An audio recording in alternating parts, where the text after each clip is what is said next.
Auspician este programa Colombraro Hermanos, Soldaduras Centro, Colegio de Abogados de San Martín, Osmecon Salud.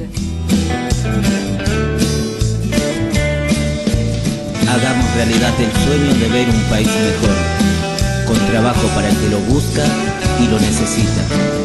Educación, seguridad y sobre todas las cosas, un pueblo con dignidad. La única manera de que se pueda vivir en paz en este mundo es precisamente con eso, con esa humildad, no con la soberbia que tienen algunos funcionarios y algunos presidentes. Hay que imitar al Papa Francisco, hay que crear riqueza. ¿Y cómo se crea riqueza? Muy simple, trabajando. El comentario editorial lleva por título En esta noche fría de Sin Antifaz, una noche que no da para decir buenas noches, pero tengo la obligación de hacerlo. Lleva por título un ejemplo de vida, un ejemplo de paz. Ustedes habrán visto en la cortina de Sin Antifaz al Papa Francisco. En su oportunidad yo pedí disculpas por usar al Papa Francisco, mejor dicho, una imagen del Papa Francisco como cortina de nuestro programa. Pero cada día me enorgullezco más de haberlo hecho.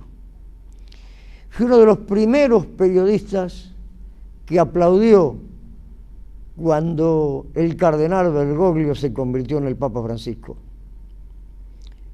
Hay programas que lo certifican, que en alguna oportunidad aquí en Teleaire, Canal 4, los vamos a repetir porque en aquel momento esos programas hicieron docencia, que es lo mismo que está haciendo el Papa Francisco hoy, es lo mismo que hizo el Papa Francisco cuando estuvo en Cuba, está haciendo docencia, está llevando el Evangelio a su justo lugar, está tratando de convencer a los animales del mundo que los animales no pueden convertirse en humanos y los humanos no pueden convertirse en animales.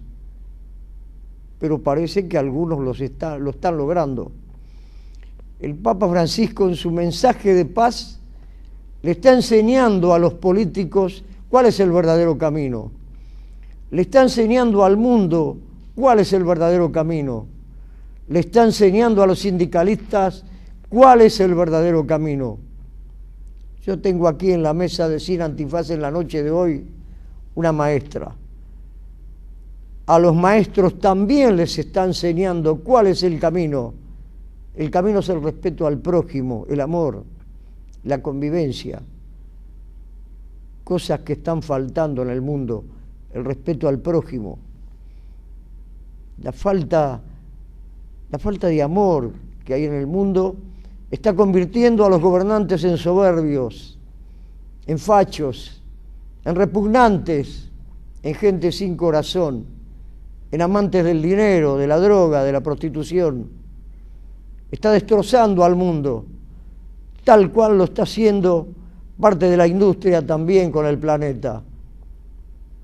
El Papa Francisco está tratando de decir basta, basta de guerras, basta de enfrentamientos, basta de destruir el planeta. Yo no sé si el ser humano que está habitando esta tierra puede llegar a entenderlo, pero ese es el mensaje. Por lo menos, como decía un periodista en su momento, al cual quise mucho, así lo creo yo. Y le vamos a preguntar a Paola Molina, 34 años, docente, profesora de historia, congresal y delegada de SUTEBA, dirigente de Tribuna Docente y del Partido Obrero. ¿Qué está haciendo el Papa Francisco? Vos que no sos una profesora que seguramente vas a hacer un editorial, creo yo, como el que yo he hecho. ¿Qué te parece esto que está haciendo el Papa Francisco? ¿Es nocivo, es bueno, regular? Bueno, como primera medida yo tengo que señalar que creo que en este momento la Iglesia Católica, digamos, de conjunto con distintos países, están tratando de llevar adelante o de maniobrar en un contexto de crisis económica, digamos, infernal. Creo que es digamos, yo no puedo desligar el accionar de la Iglesia del accionar de los jefes de Estado. Nosotros desde el Partido Obrero señalamos y exigimos que el Estado tiene que estar separado de la Iglesia. O sea, la Iglesia Católica debe estar separada del Estado. ¿Sí? ¿Por qué? Porque nosotros respetamos a cualquier persona que quiera llevar adelante una religión y que quiera profesar su religión, que lo haga, pero que el Estado no tiene que sostener esa religión. Por lo menos es lo que entendemos nosotros políticamente. Creo que en este momento, en un contexto de crisis económica mundial, que es peor que la crisis de 1930, porque es una crisis económica, digamos, que engloba la totalidad del planeta, se están tratando, creo que el capitalismo, digamos, está mostrando las fauces más asquerosas, las fauces más descompuestas de un régimen que no tiene futuro. Creo que la Iglesia Católica está intercediendo en ese sentido, tratando de mostrar que todavía hay esperanza dentro del capitalismo. A mi entender y a nuestro entender como socialistas, entendemos que el capitalismo no va para más. Por eso nosotros tratamos de difundir las ideas socialistas. Que las ideas socialistas respetan a las religiones, pero en mi caso yo soy atea, por ejemplo. Por eso vuelvo a insistir, nosotros respetamos a todo el mundo que quiera tener su religión y que quiera profesar su religión, pero de ninguna manera nosotros acordamos que sea el Estado quien sostenga, digamos, una religión, o que sostenga a todas las religiones, o que no sostenga a ninguna religión. Nosotros creemos en la libertad de culto, pero no en el sostenimiento económico de ese culto. Hay una ligazón económica de la Iglesia Católica y de los estados capitalistas, por supuesto. Hoy está en Estados Unidos. Vos afirmaste que sos atea. ¿Qué sentimiento te vibra? ¿Qué sentís cuando estás con un católico apostólico romano como el que estás hablando, que fue hijo de ortodoxos que tuvieron que escapar de la guerra, precisamente porque aquellos que no adherían a las religiones los masacraban, los mataban y los perseguían? ¿Qué sentimos cuando estás ante un católico como una de las personas que no adhieren prácticamente a una determinada religión, como una atea? Pero, digamos, la pregunta no tiene... A ver, yo no siento ningún tipo digamos... No te inspira ningún sentimiento. Claro, ninguna cuestión en particular, ni en tanto y en cuanto... No creo que las personas se rijan por su creencia, sino por su accionar. Yo te voy a expresar lo que yo siento cuando vos me dijiste que sos atea. Yo sentí cariño por vos y el mayor de los respetos. Pero desde ya. Porque entiendo que este mundo no es de los cristianos, no es de los ateos, no es de los ortodoxos, no es de los comunistas, no es de los peronistas, no es de nadie. Este mundo de todos los habitantes. Y todos los habitantes tienen que buscar el bien del prójimo, cosa que no hacen ni los ateos, ni la mayoría de los cristianos, ni los ortodoxos, ni los militares, ni los políticos, ni los sindicalistas. Nadie, lamentablemente, aquí en la República Argentina, con mi experiencia de vida, me puede venir a discutir que alguna de las personas que yo he nombrado ha pujado por el otro. Miran el beneficio que pueden llegar a obtener ellos y su propia existencia. Poco le importa al de al lado, poco le importa cómo vive el de al lado, qué le falta al de al lado. Sí le importa lo que tiene el de al lado, porque lo envidian. Son personas que no tienen la capacidad mental y la cultura necesaria para ubicarse en un mundo capitalista o comunista, en lo que fuera, y ocupar su lugar, el lugar que le tocó ocupar, y ocuparlo con dignidad. Lo que está faltando en el mundo, a mi manera de ver, es dignidad. A mí poco me importa que vos seas atea, comunista, peronista. lo que yo veo en vos, una mujer que puja, que trata de imponer o trata de llevar adelante ideas que las cree correctas. Así es. Y eso me inspira respeto, porque ahora, yo en ese sentido soy igual. Ahora, nosotros no imponemos yo no impongo nuestro ateísmo a nadie. Nosotros tenemos compañeros en el partido que son creyentes, y en tanto y en cuanto sus actividades como creyentes no interfieran en el desarrollo político del partido, cada uno es libre de creer en lo que quiera. No lo juzgamos. La diferencia acá se da en el rol del Estado, el Estado católico o un Estado laico. Nosotros pujamos por un Estado laico, que en ese Estado laico cada persona que quiera profesar su religión, sea atea, sea la religión que quiera profesar, lo pueda hacer de manera libre, pero que esas religiones sean sostenidas por sus propios creyentes, por sus propios fieles, y no por un Estado. Además, digamos, tiene toda una cuestión que ver, la Iglesia Católica, metida en el seno del Estado, dirige, digamos, los destinos del Estado. Yo tiré una frase, dije, de entrada, planteé que era atea, y sé que es una frase que no es, digamos, es una frase que generalmente causa revuelo, en general. En mi caso ninguno. No, pero en general causa revuelo, y bueno, yo explico por qué nosotros diferenciamos una cuestión de la otra. Vuelvo a insistir, nosotros tenemos compañeros que son creyentes, y mientras no interfieran con lo que nosotros queremos hacer, que hagan lo que quieran. ¿Qué similitud tiene la teoría política de ustedes con la teoría comunista? Y nosotros somos socialistas, somos comunistas.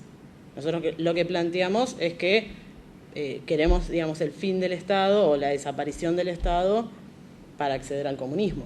Es una cuestión larga, profunda, que llevaría bastante tiempo desarrollarla, pero nosotros bregamos por las ideas socialistas para llegar al comunismo. Si yo te preguntara cuál es la idea socialista, ¿vos podrías llegar a definirlo o eso te llevaría a todo un libro explicarlo? A ver, es sencilla y a la vez no. O sea, tiene mucho para profundizar, pero a la vez es sencilla. Nosotros lo que queremos es que gobiernen los trabajadores, que no gobierne un séquito, un pequeño grupo de personas. A ver, el tema radica, digamos, en cuál es la calidad, cuál es la orientación que tiene el Estado, cuál es el carácter social que tiene el Estado. El Estado en la actualidad es un Estado capitalista. Nosotros queremos un Estado obrero, o sea, que sean los obreros los que gobiernen, y por eso, digamos, luchamos por ello. Ahora, en este momento son los capitalistas los que tienen el monopolio, digamos, de ese Estado. Ahora, vos sinceramente, Paola, ¿creés que los obreros y los sindicalistas tienen los valores y los principios necesarios para gobernar un país, dada tu experiencia de vida? ¿Vos me podés... No todos. ¿Vos me podés nombrar algún sindicalista que esté ocupando un cargo importante, que venga con la modestia que vengo yo a este canal, después de trabajar 12 horas, que venga con la modestia que vengo de trabajar de la escuela. Pero nombrame alguno de los capitostes.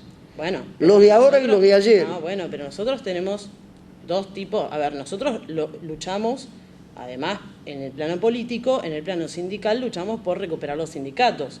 Que los sindicatos están en manos de burócratas que utilizan, digamos, el movimiento sindical para llevar agua para su molino o para acomodar, digamos, al movimiento obrero, al gobierno de turno. Nosotros lo que queremos es recuperar los sindicatos, entre otras cosas. Por ejemplo, usted me pide a un sindicalista que gobierne o que, digamos, esté enfrente de algún sindicato importante. Bueno, la seccional del SUTEBA Matanza, ya que yo soy docente, del SUTEBA Matanza, Romina del Pla. Dirige el SUTEBA Matanza y es una compañera del Partido Obrero que tiene toda la honestidad, pero no más allá del tema de la honestidad, digamos, lucha por lo mismo. Ahora, los límites del sindicalismo se quedan en los márgenes del sindicalismo. Por eso nosotros luchamos vamos por una cuestión política. Digamos, a ver. Van por el poder. Y claro, nosotros queremos ser una opción de poder, entendemos que los trabajadores somos una opción de poder y, volviendo a lo que usted me preguntaba al comienzo, en este contexto, en donde hay bombardeos, en donde hay crisis, en donde se produce alimento y hay gente que muere de hambre, en donde las contradicciones del sistema capitalista, digamos, llevan a la humanidad nuevamente a un desastre, porque es intrínseco del propio sistema, nosotros le oponemos al socialismo, nos oponemos como una alternativa de poder. Nosotros no creemos que, llevándolo al plano local, ni Massa, ni Scioli, ni Macri representan una alternativa para los trabajadores. Ellos son representantes de los capitalistas. Nosotros planteamos que para que los trabajadores estén, digamos, en condiciones mucho mejores o en condiciones siquiera dignas de vivir, no tienen que gobernar estos tipos. No tienen que gobernar estos representantes del capital. En ningún momento ellos van a sacrificar o van a condenar o van a agravar impuestos a los grandes capitalistas, pues son representantes, ellos son los representantes políticos. Y eso que vos pedís, ¿no se puede hacer también desde otro lugar, desde otro partido? ¿Qué cosa? ¿Que yo pido qué cosa? Que vos pedís que no se grave el mayor esfuerzo que no se le pida a los obreros. ¿Que si no se podría hacer desde otro partido político? Exactamente. No, yo creo que no. Milito en el Partido Obrero porque creo que los trabajadores necesitamos nuestra propia expresión política. Pero, los trabajadores tenemos que construir un partido político que sea representante de los trabajadores. Existen partidos políticos que son representantes de la burguesía. La burguesía no gobiernan directamente sobre los países los empresarios, gobiernan políticos para los empresarios. Bueno, nosotros queremos que gobiernen los trabajadores a través de un partido político y por eso luchamos en construir un partido político, que es el Partido Obrero. O sea que vos creés que los obreros de la República Argentina están en condiciones de gobernar el país. Pero no sé si, a ver, los obreros de la República Argentina ahora, en este momento, sí, así, tal cual, conlleva, digamos, una cuestión organizativa y educativa y de experiencias y de un montón de cuestiones, pero no me cabe la menor duda de que cualquier obrero puede llegar a dirigir mejor una empresa, los ferrocarriles, los medios de, no sé, los medios de producción mucho mejor que sus dueños. Pero no me cabe la menor duda que un trabajador de la fábrica Felford sabe y conoce mucho más lo que es trabajar y lo que es fabricar, etcétera, que los dueños de la fábrica Felford, por ejemplo.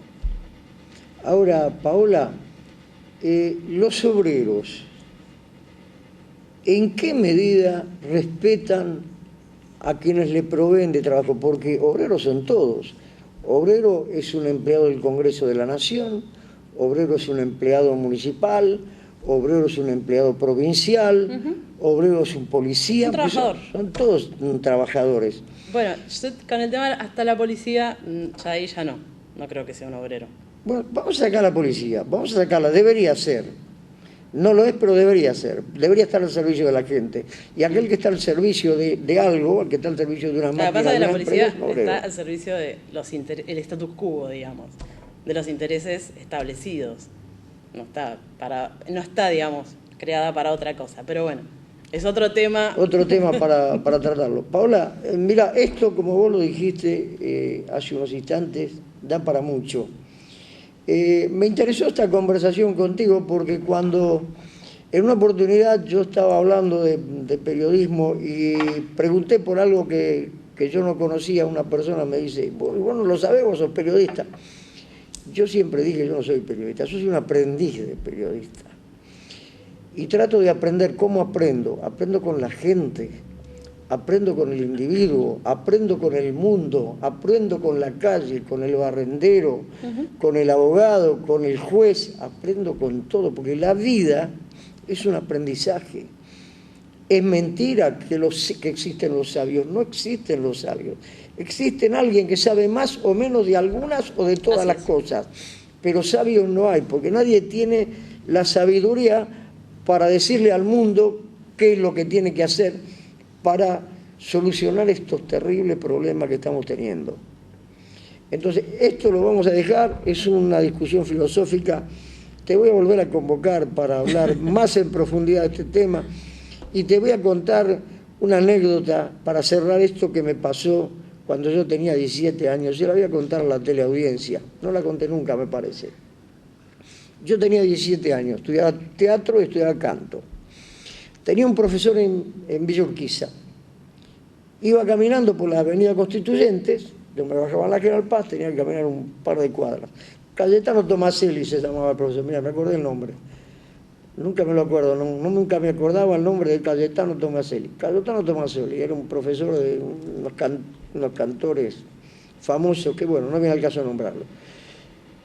Me para un muchacho joven de mi edad, te juro que no te cambio nada, me para un muchacho de mi edad, me dice, uy, perdona que te moleste, mira, nosotros estamos afiliando al Partido Comunista, creemos que la idea del Partido Comunista es la salvadora del mundo, que pito, que flauta, bueno, lo dejé hablar al muchacho.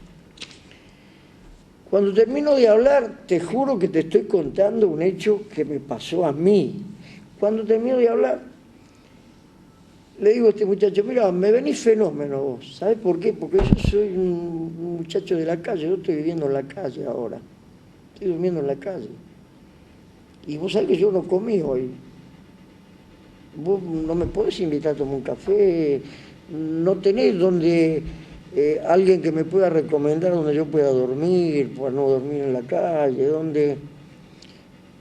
porque ¿cuál es la filosofía de usted? Agrupar a gente y tratar de ayudarse mutuamente. Se puso pálido el muchacho, se puso pálido.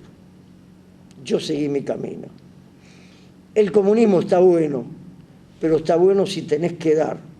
Si no tenés nada que dar, si no tenés amor, si no tenés capacidad de dirigente, si no tenés, no servís ni en el comunismo, ni en el peronismo, ni en el radicalismo, ni en el masismo, ni en el cristianismo, ni en nada. Tenés que tener la condición humana. Y es lo que le está faltando al mundo. Para mí, modestamente, no es una cuestión de comunismo o capitalismo, porque los dos fracasaron. Fracasó el comunismo terriblemente, no dio ningún resultado en los lugares donde se puso el comunismo, la prueba la tenés ahora en Cuba, no dio ningún resultado en ningún lado. Ojalá que ustedes tengan suerte. Igual yo le tengo que hacer una corrección sobre eso. Está bien, hacela, pero yo te digo que yo quiero que ustedes tengan suerte. Como buena docente lo tengo que corregir. Porque el comunismo no se llegó a instalar nunca. El comunismo no se llegó a esa etapa del comunismo. Lo que fracasó fueron otras experiencias. Lo de Cuba no es comunismo, es otra cosa. Pero después lo Rusia tampoco tuvo comunismo. No. Ucrania, además, ningún país tuvo comunismo. Y además, el Partido Comunista del que usted me está hablando son los estalinistas. Y nosotros somos opositores a los estalinistas. Nosotros somos que el comunismo es un nuevo comunismo el que ustedes propician. No, nosotros somos socialistas y bregamos por llegar al comunismo, cosa que no se logró. Comunismo de Marx, de Lenin, ¿a qué comunismo? Claro, bueno, pero lo que usted me dice del Partido Comunista es el estalinismo.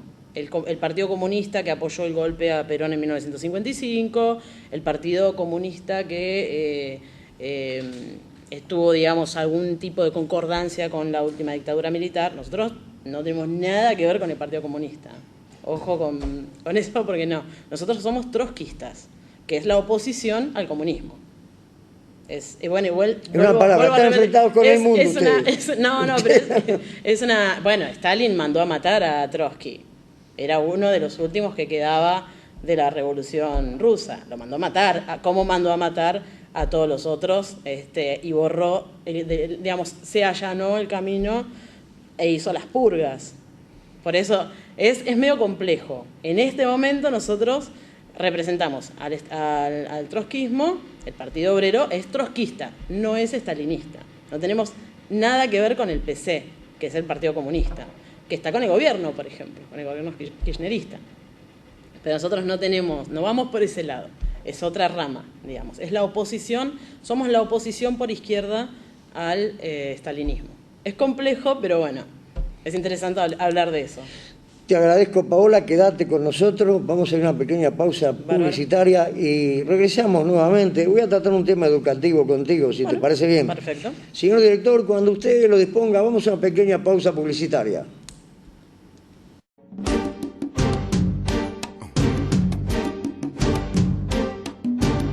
Productos plásticos Colombraro. Más de 1000 artículos para el hogar. Adquiéralos en todos los paseos de compras Colombraro. Color con calidad de plásticos para el hogar solamente en los paseos de compras Colombraro. Visítenos y disfrute con su familia. Recuerde, adquiera los artículos en todos los paseos de compra Colombraro de todo el país. Soldaduras Centro. Todo lo necesario para el soldador. Insumos, importación de productos, electrodos, alambres, varillas, tubulares, consumibles de alta calidad. Todo para la terminación de su trabajo. Maquinarias con garantía de hasta 3 años. Visítenos en calle 10, número 3564, Villa Lynch, San Martín. O comuníquese con nosotros a los teléfonos 4754-0353 y líneas alternativas. A nuestro director lo calza Jams, confort y seguridad en tus pies. Avenida 1 de Mayo, 6094, Tropezón, San Martín. Jams. Teléfono 4750-4734. Jams, confort y seguridad en tus pies.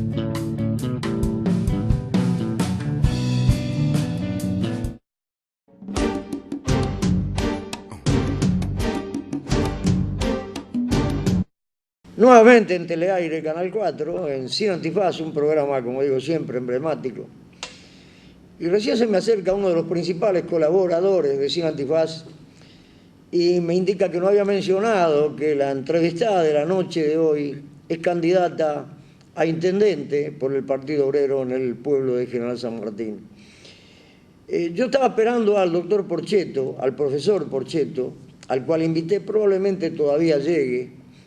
Estaba en el cumpleaños de una de las nietas, parece que tiene muchas nietas, el amigo Porchetto. Me dijo que si podía se iba a acercar.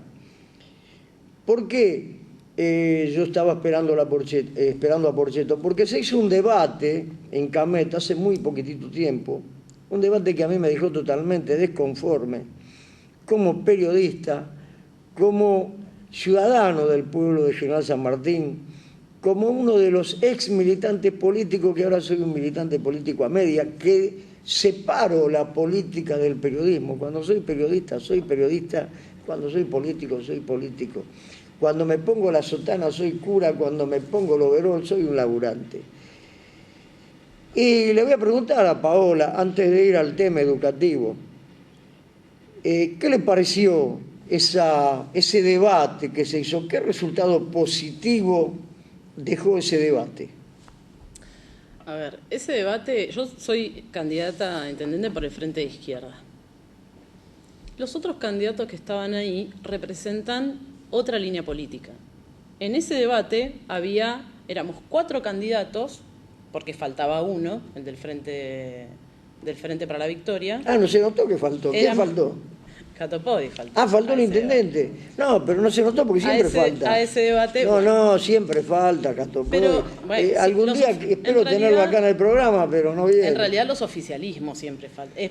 Es muy difícil que un candidato oficialista sea del tinte que sea, porque hace 4 años atrás a nosotros nos invitaron a un mismo debate en la UNSAM. Y en ese momento quien faltó no fue Catopodis, sino que fue Boscus. Qué lástima que no lo dijiste ahí cuando Bosco dijo. ¿Por qué no?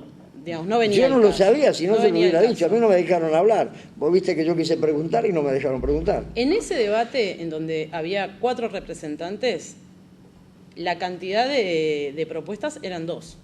La que tenían ellos y la que teníamos nosotros.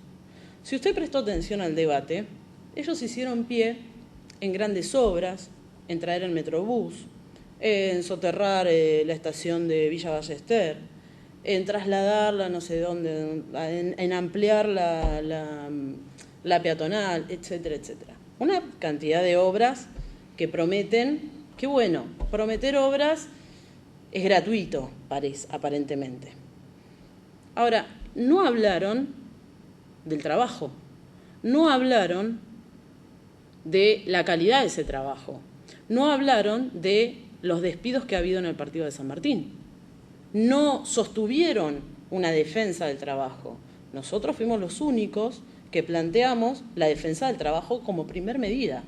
Ellos hicieron promesas de obras, que son las mismas promesas similares a las que hacen sus referentes nacionales, que son Macri, Massa y Scioli. Pero ninguno habló de defender el trabajo. Nosotros dijimos, toda fábrica, toda empresa que despida trabajadores, producto de la crisis, producto de un ajuste, que era esto lo que yo le decía recién a usted, de descargar la crisis sobre los trabajadores, toda empresa que despida trabajadores en San Martín, que se le quite la licencia, que se le quite el permiso.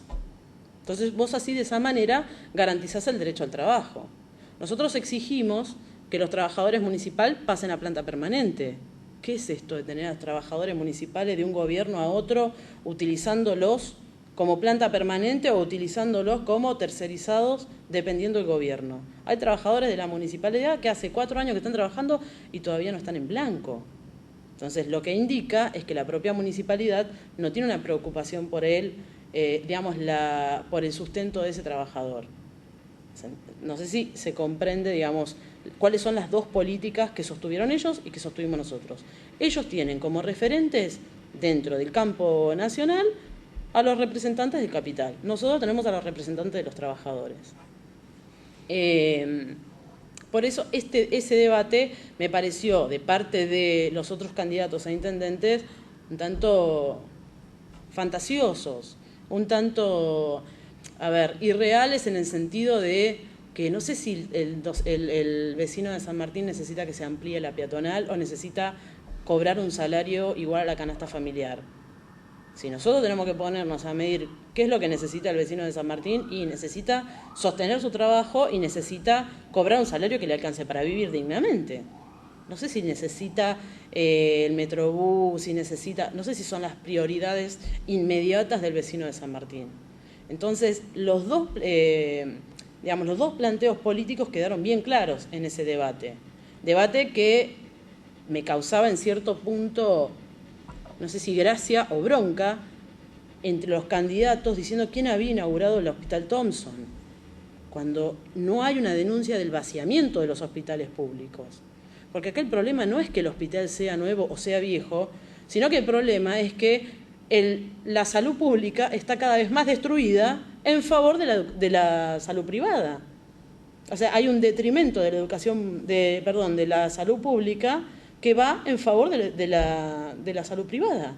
¿A dónde se va a ir a anotar o a dónde se va a ir a hacer atender el vecino que no tiene obra social, el vecino que está en negro, el trabajador que no llega a cobrar un salario que le alcance para vivir? Va al Hospital Thompson, no va a una clínica privada. Preferiría ir a una clínica privada porque los hospitales están vaciados.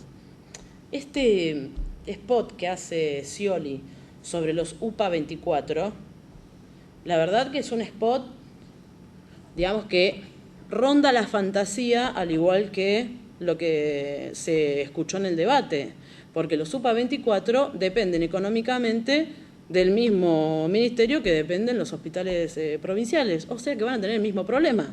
Va a ser un hospital no, porque es una sala de primeros auxilios nueva, pero sin médicos, sin equipos, sin personal adecuado. Lo mismo que sucede en las otras dependencias. Nosotros lo que tenemos que hacer es llevar adelante un equipamiento que cubra todas las necesidades en las salas de primeros auxilios, en los hospitales municipales y provinciales, que tengan guardia a las 24 horas las salitas y que no atiendan en un horario reducido.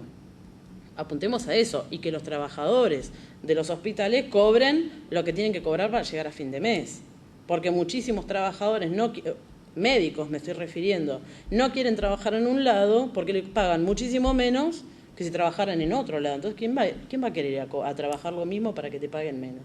¿Quién va a querer ir a hacer 72, 78 horas de guardia porque si no, no llega a cobrar? Yo no quiero que me atienda un médico que hace 2 días que no duerme, ni yo ni nadie. Entonces, a eso apunto yo cuando digo que aquel debate es fantasioso. Y a eso apunto yo cuando digo que se trata de 2 políticas distintas. Ellos inauguran, ellos cortan cinta, ellos se pelean para ver quién inauguró y quién amplió o no amplió un hospital vacío. Y son cómplices de ese vaciamiento. Te pregunto, Paola, vos dijiste, y lo acabas de afirmar nuevamente, que el hospital está vacío. ¿Quién lo vació al hospital? A ver, el hospital está vacío porque responde a una política de Estado. No es que está vacío. No es porque haya argentinos ladrones que se roban todo. No. Acá todas las cosas que desaparecieron de los hospitales, ¿quién se las lleva? No, acá hay una cuestión que viene desde arriba y tiene que ver con el carácter del Estado.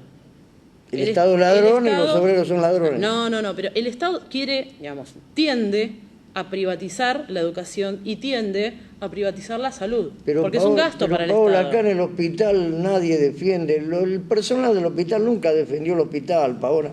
Vos, perdóname, si vos defendés tanto a los empleados del hospital Thompson o de cualquier otro hospital, es porque vos no conocés realmente muy buena parte de los empleados. ¿Sabés por qué? Porque hay un manejo lamentablemente político, y cuando la política se mete en la salud y en la educación hace desastres. Pero la salud tiene que desaparecer de la política. Pero la política tiene que desaparecer de la salud, perdón. A ver. Si no, todo es fantasioso. Pero cuando nosotros hablamos de salud y de educación, hablamos de política educativa y hablamos de política de salud. No es que la salud es una cosa que déjala que crezca sola, que es una hierba silvestre, que creciendo sola va a salir buena. Acá hay una política, acá hay alguien, acá hay ministerios, hay ministros, hay una decisión política de que los hospitales y las escuelas estén vaciadas. Yo defiendo la educación pública con uñas y con dientes. Ahora, ¿se caen a pedazos las escuelas? Sí. Eso significa que los docentes nos robamos todos los días. ¿Quién tiene la culpa? El Estado. El Estado. Los directores de las escuelas no tienen nada que ver, los de la cooperadora no tienen nada que ver, los maestros no tienen nada que ver, todos no tienen nada que ver. La educación. Cristina tiene la culpa de todo, hay que matar a Cristina. No, yo no dije... A ver, un momentito. Los docentes y el personal de los hospitales somos los que sostenemos todavía las escuelas y los hospitales.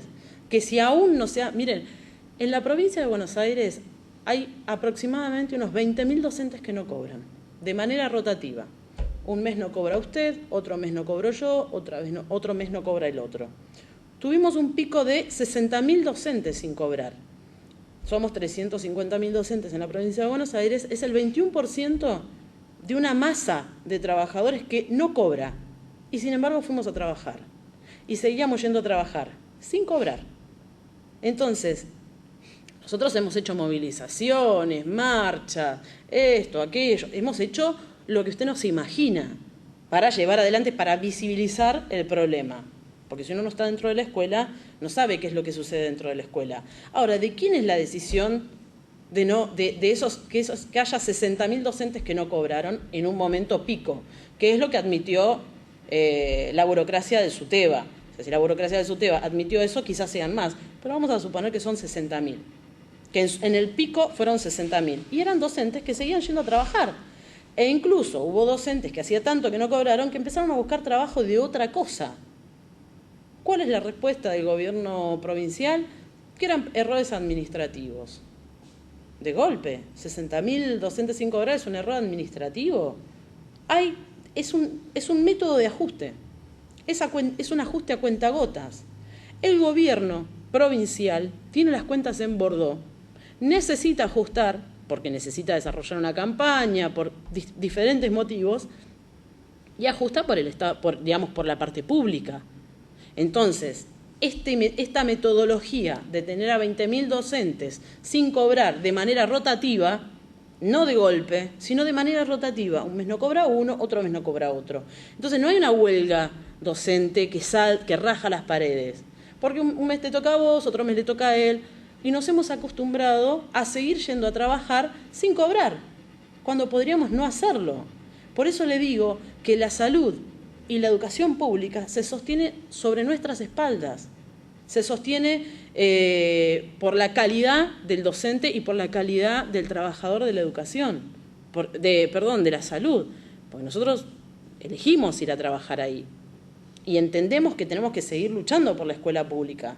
Y como me imagino que la enfermera y el médico entienden que tienen que estar en la salita que es en ese lugar y no irse a una clínica privada. Pero que no le quepa la menor duda que si no fuese de esta manera ya se hubiese derrumbado. Nosotros denunciamos el vaciamiento educativo y denunciamos el vaciamiento en la salud. Y vuelvo a lo que señalaba antes, es el carácter del Estado, son decisiones políticas. El vaciar los hospitales públicos es una decisión política, no es una cosa azarosa, no es algo natural, es algo social, es una decisión política de alguien, en este caso del gobernador Scioli, del candidato del Frente para la Victoria. Vos sabés que yo no soy sciolista, no soy amante del Frente menos, para la Victoria, si no lo sabés te lo informo, la teleaudiencia ya lo sabe, pero te voy a decir una cosa. Tienen una pequeña parte de la responsabilidad total, absoluta, la tiene la sociedad. La sociedad se ha desentendido de la educación, Paola. Mira, nosotros, sin Antifaz, ha hecho una encuesta vía telefónica sobre 450 personas, te doy la cifra. ¿Sabes en qué lugar encontramos la educación y la salud? La educación en el penúltimo y la salud en el último. A todos le importaba el trabajo, la plata, esto, el alquiler, a nadie le importaba la salud y la educación. En tanto y en cuanto la sociedad en su conjunto no defienda la salud y no defienda la educación, ustedes los maestros no van a poder hacer nada y los médicos tampoco. Pero ojo que lo que usted me está diciendo es que tenemos razón nosotros, los del Frente de Izquierda, en defender el trabajo y un salario igual a la canasta familiar como primer punto. Pero la dignidad del ser humano la tienen que defender todos, no solo los de ustedes. Está bien, pero yo primero me tengo que alimentar, yo primero tengo que comer. Para eso estoy obligada a trabajar. Ahora, me obligan a trabajar, pero no me pagan. Por eso yo les decía recién... Pero la sociedad, querida, tiene la culpa que permite que eso ocurra. No, bueno, pero lo que pasa es que hay necesidades básicas tan insatisfechas, como es un trabajo, como es comer, que sinceramente, si yo tengo hambre, la verdad es que lo último que me va a importar, quizás lo que menos me va a importar, o me va a importar la educación y la salud sobre todo cuando me enferme porque no como. Yo primero tengo que garantizar un trabajo para poder comer. Por eso... No quiero empezar una discusión filosófica, no, bueno, pero para mí primero está la educación que todo. No, bueno, sin educación no hay nada. Sin comida no hay... Miren, yo tengo alumnos que se me duermen. Acá está la disyuntiva, o tenés comida o tenés educación. Bueno, pero yo he tenido alumnos que se me duermen en clase producto de la desnutrición. Y no estoy hablando de los años 90, estoy hablando de ahora, José León Suárez. Los nenes se me duermen en la clase porque tienen hambre. ¿Qué le importa el descubrimiento de América? ¿Qué le importa la ampliación de la... No hay chance, ese chico tiene hambre. La geografía, ¿qué les ese chico importa? tiene hambre. Por eso, obviamente, lo primero que le va a importar es comer, más que distinguir un continente de otro continente, o la Primera Guerra Mundial de la Segunda. No hay chance. Paola, es hasta instintivo, le diría. Paola, vamos a ir a una pequeña pausa publicitaria y después nos vamos a adentrar con un periodista que no tiene nada que ver con la izquierda, que para mí no tiene tampoco nada que ver con la derecha, pero está en un diario gorila como yo. Yo soy periodista gorila porque yo compro La Nación.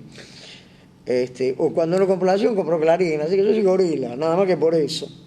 Te digo más todavía, el diario que me provee, el diario La Nación, lo tiene escondido el diario La Nación. Antes vos ibas al kiosco y estaban los diarios de La Nación ahí donde estaban todos, Clarín. Ahora Clarín y La Nación lo tiene escondido. Mirá, te invito cualquier día, te pago el remis. Te invito a que vengas conmigo al lugar donde yo compro el diario y vas a ver cuando le pido el diario lo saca de adentro escondido. Estamos en un momento terrible en la Argentina, donde el que no está conmigo es mi enemigo. Hay que terminar con eso, somos todos argentinos, todos vivimos de esta tierra, hay que dejarse de joder, que porque vos sos de este partido o del otro, yo te tengo que matar. No, vení y convenceme que vos tenés razón. Vení, lavame el cerebro, pero no me pegues un tiro, no me rompas la cabeza. Señor director, vamos a una pequeña pausa publicitaria y nuevamente aquí con esta querida dama que está pujando por el bien común. Vamos a una pequeña pausa publicitaria.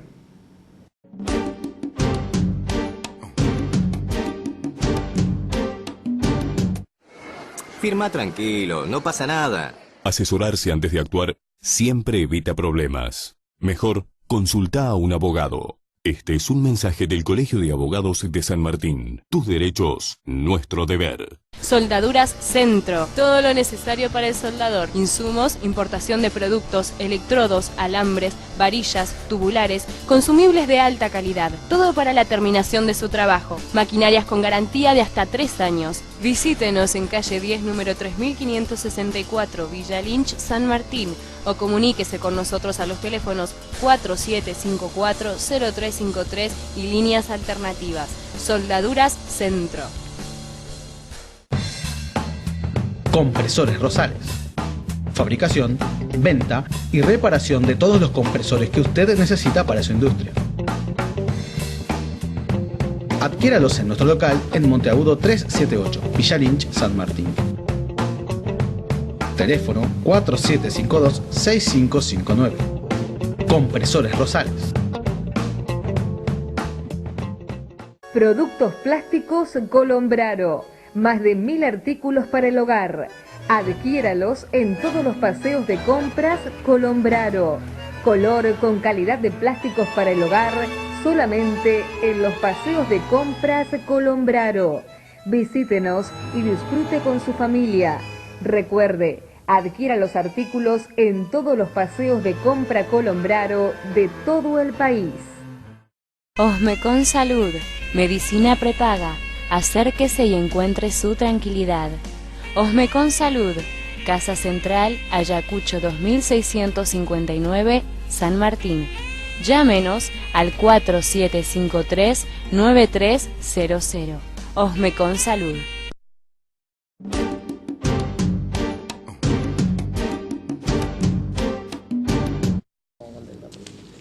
No se pongan tan contentos, le estoy diciendo a la militante acá de la izquierda de General San Martín.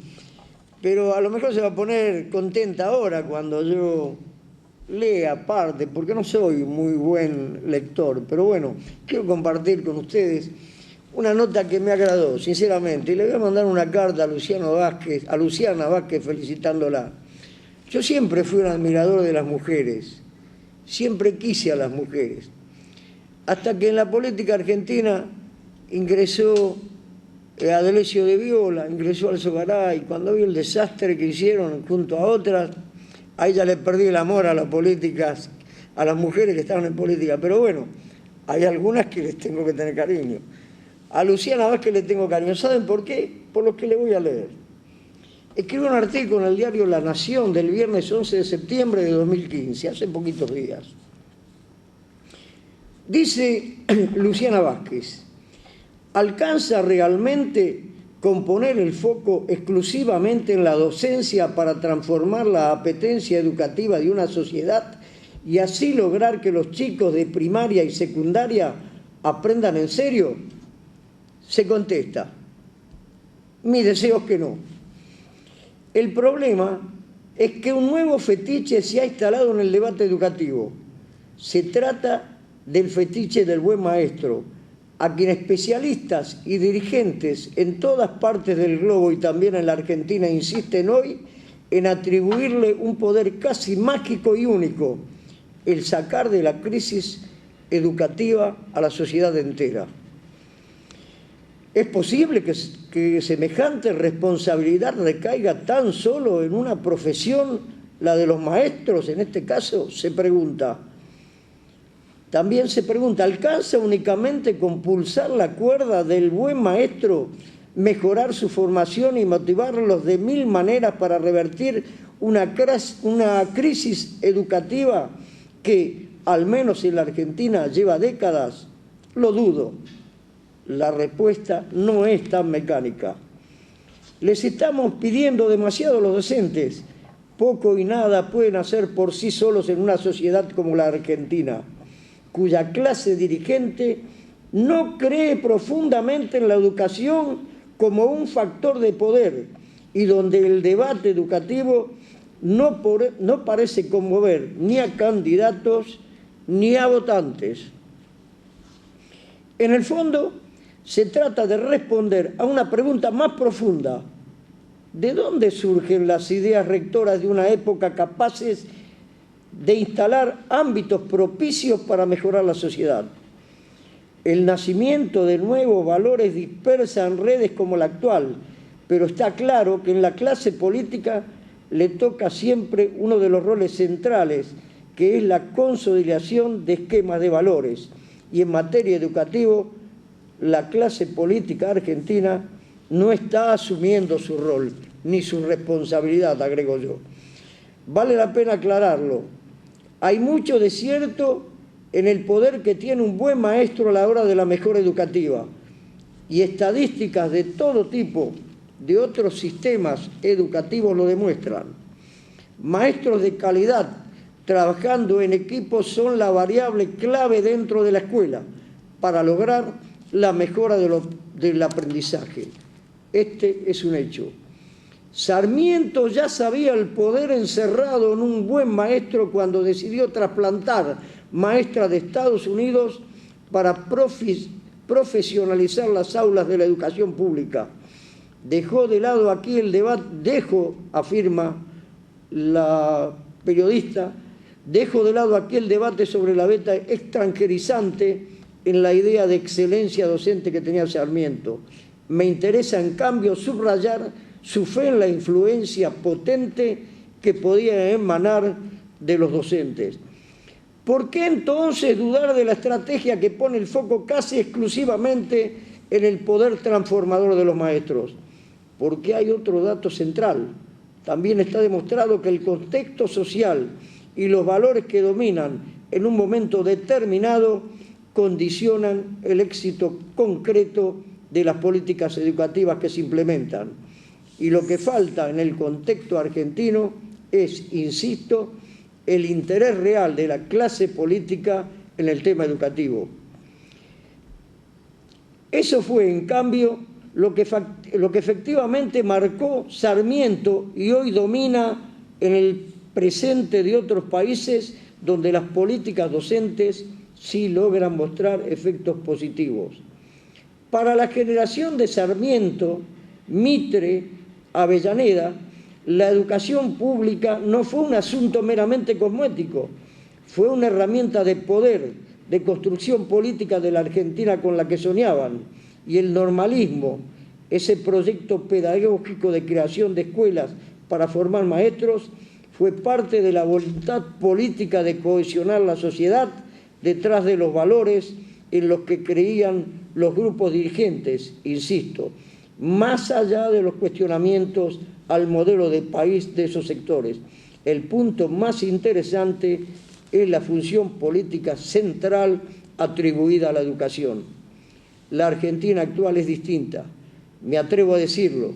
No hay dirigente político hoy que crea que la educación es un factor real de poder que sirva, además, para ganar elecciones. La educación, en cambio, se le presenta a la clase dirigente como letra para el discurso de lo políticamente correcto o como un tema blando de especialistas de educación sin poder real. Nunca como una oportunidad para la disputa de poder en serio. Es difícil hoy imaginar un político con ambiciones que acepte ser, por ejemplo, ministro de Educación después de haber sido presidente de la República. Ese sí fue el caso de Mitre, que después de ser presidente fue el ministro de Justicia y de Instrucción Política en la presidencia de Sarmiento, que le sucedió en el gobierno. O del mismo Sarmiento, que más adelante aceptó el cargo de superintendente de escuelas durante la presidencia de Roca. Para el político de hoy, el mundo educativo equivale al ostracismo. Continúa este comentario, continúa este artículo. Ustedes pueden verlo en la web, en el diario La Nación. Yo estoy con una maestra aquí, una profesora. Se está jugando por la educación. Acaba de decir en este programa que los chicos se les duermen en la escuela por falta de alimento.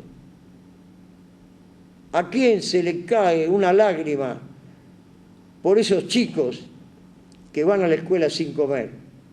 Yo les conté en una editorial de hace unos días, cuando fui consejero escolar del pueblo de aquí de General San Martín, cuando fui a inspeccionar la escuela 29, el desastre que era la escuela 29, lo único que me llevó a no pedir una sanción para la dirección de esa escuela fue que la comida era buena, porque yo me quedé a comer con los chicos comieron bien. Debe priorizarse la educación con una buena alimentación. La candidata a intendente tiene razón, pero falta el cómo y el con qué. Y el cómo y el con qué lo tienen que poner los políticos y lo tiene que poner la sociedad toda, no hacer la vista al costado. ¿Qué te pareció este artículo, querida maestra? Bueno, me parece interesante. Hay un par de párrafos que planteaba el tema de que a los políticos actuales cada vez, digamos, ven en realidad la educación como una cuestión más lejana y que es utilizada por los políticos de turno para hacer propaganda política. Volviendo al tema de la propaganda política de Scioli, con el tema de los UPA, él también hace propaganda con respecto al tema de la educación. Y el tema de la educación tiene estas características que les acabo de decir recién, que los docentes no cobran, por ejemplo. Ya ni siquiera nosotros estamos pidiendo un aumento, sino que estamos pidiendo cobrar por un trabajo ya hecho. Pero además de eso, el derrumbe educativo tiene que ver con el derrumbe del Estado, conformado como está conformado en la actualidad.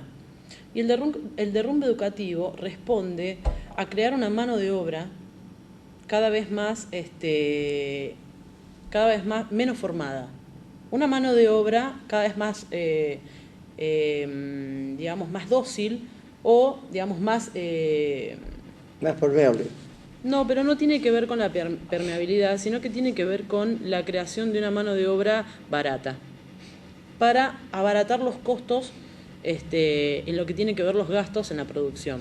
La educación tiende a eso, no tiende a otra cosa. Se necesita una mano de obra cada vez más barata. Y eso responde a este derrumbe que yo le digo al derrumbe del Estado. Y responde a la crisis económica actual. Las empresas necesitan cada vez más ajustar y los estados se orientan o se amoldan a las necesidades de las empresas. Desde pasantías hasta, miles de formas que tiene la empresa. El tema de vaciar de contenido no solamente la escuela secundaria, sino vaciar de contenido la formación académica de los docentes inclusive, o que muchos posgrados sean pagos. Hay una tendencia hacia el vaciamiento en lo que es el título educativo y por otro lado hay una tendencia a la privatización de la educación.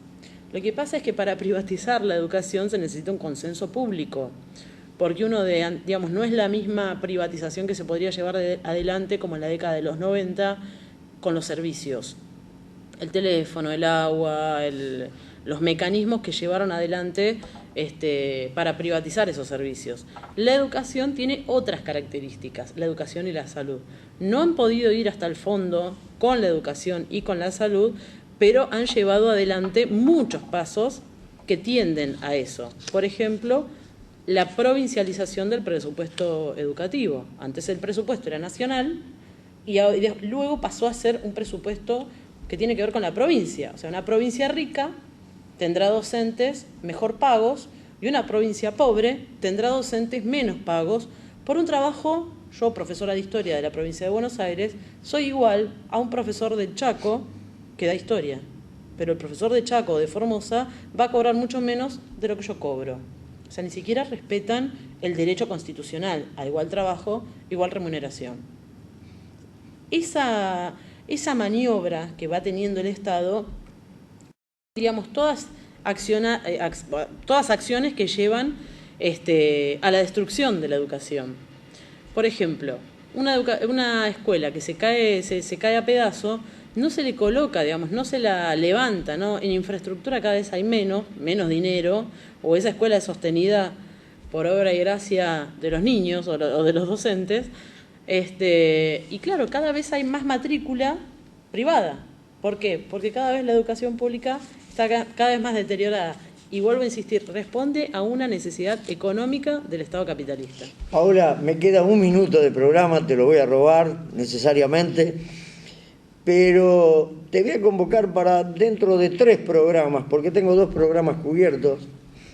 El próximo programa lo tengo cubierto y el siguiente también, pero te voy a volver a convocar para seguir hablando del tema, ¿puede ser? Sí, cómo no.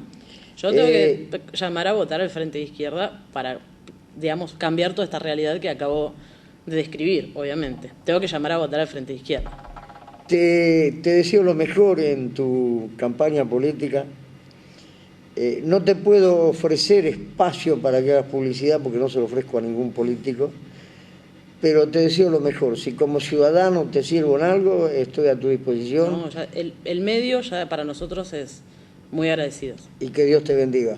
Señores, a ustedes también, que Dios los bendiga. Buenas noches, muchísimas gracias y hasta el próximo programa.